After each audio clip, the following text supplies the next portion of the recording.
Thank you all. It's a great honor for me to be here tonight. I knew Ken in college, and this is all a little pointed. It's going to be our 35th reunion this weekend, and I'm thinking, how is that possible? I'm just not that old, but apparently I am. I was also very proud to be a founding board member of the Schwarz Center, and I am so proud of what the center's become.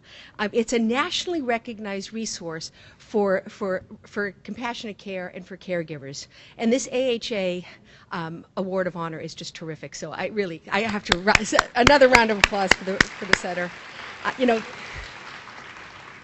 This would have made Ken so proud. So congratulations to Julie and all the great staff who are here. At my own hospital, Boston Medical Center, Schwartz Center rounds are standing room only.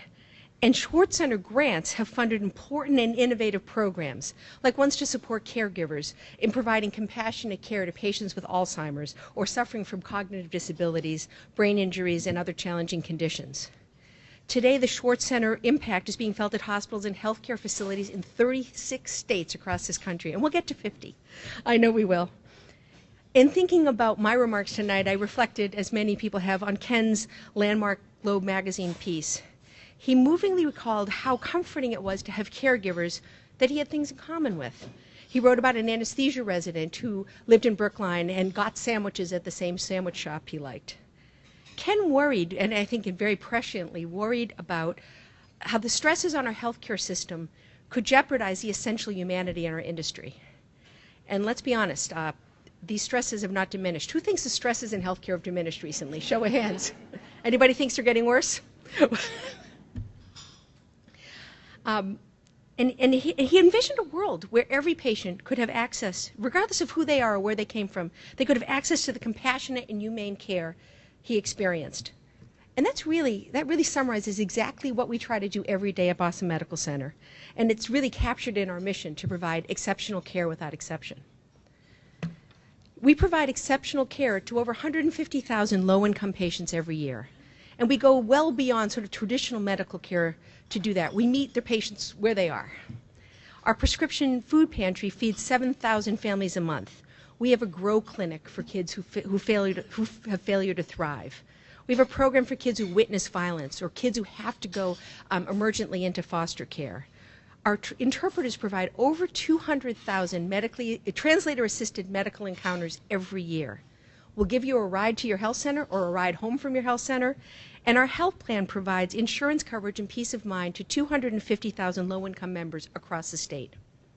To BMC caregivers, it really doesn't matter who you are or where you come from. It just matters that we get you healthy and that you stay well.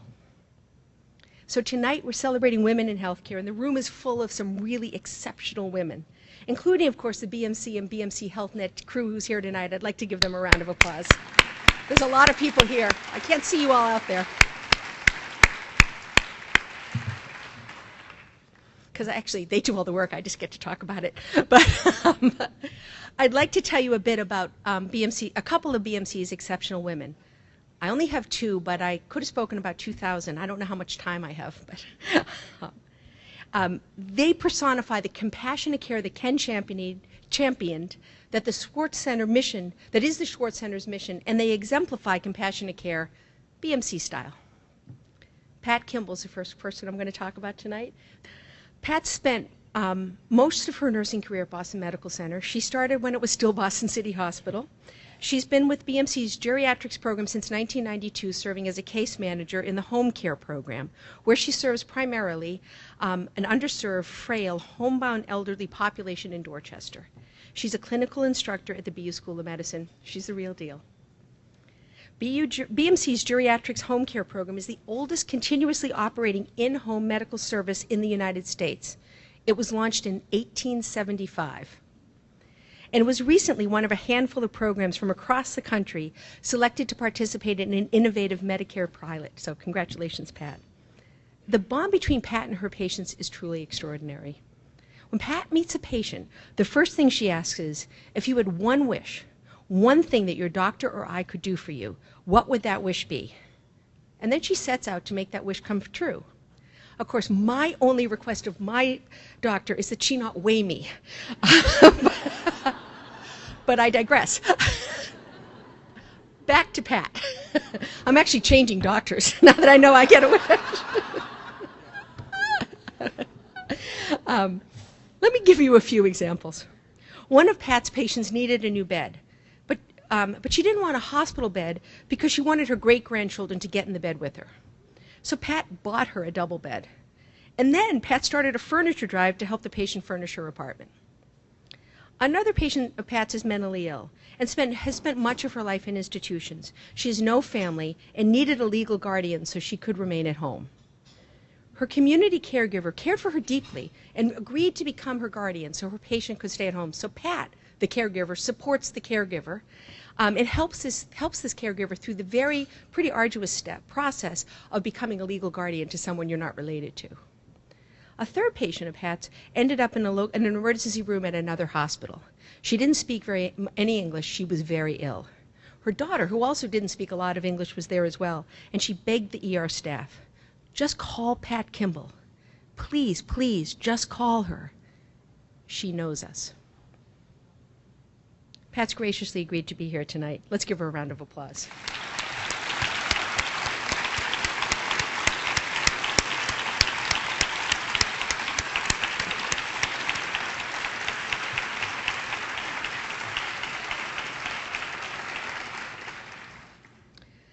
So the second exceptional BMC caregiver I'd like to introduce you to is Dr. Thea James. You can see Thea in the picture. She's the woman in the vest.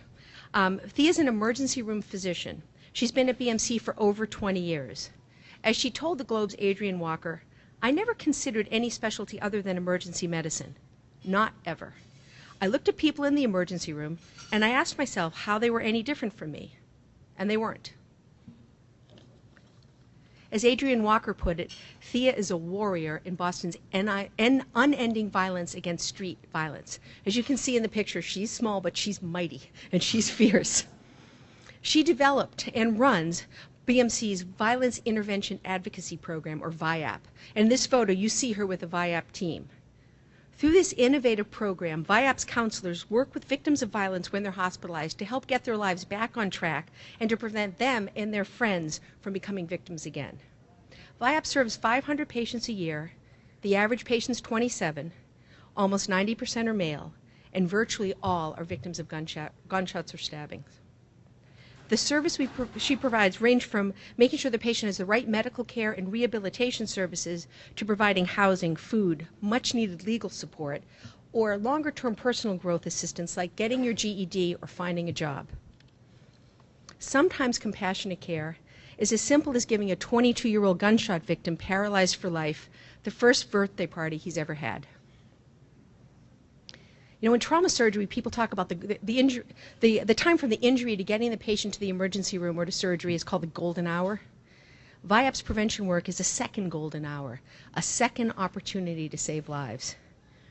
Chris Johnson is one of VIAP's success stories. At 23, Chris was shot and left a paraplegic, but VIAP stepped in to help Chris get his life together.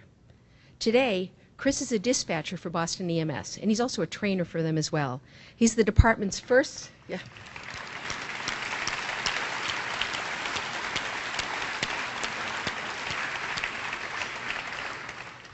He's the department's first paraplegic employee, and he continues to be closely involved with VIAP, helping other victims turn broken lives into similar successes. Actually, I thought he worked for BMC. He's there so much. I guess we'll claim credit. He's a terrific young man. Thanks to Thea and the team she assembled at VIAP, for hundreds of young men, the violent incident that could have ended their lives has become a new beginning for them.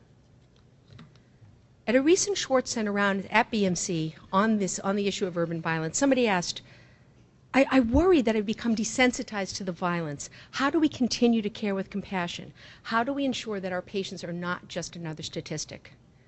Thea's response, the key is to humanize the victim. That's what makes him not just another statistic. And that's what Thea's done every day for the past 20 years. And that's why she's such an exceptional woman caregiver. Thea is unable to be with us here tonight. She's on a much-deserved vacation, but please give her a round of applause.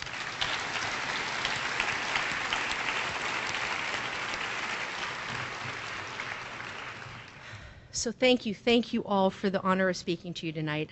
You know, I look around the room and I see so many distinguished women, so many friends, a few men.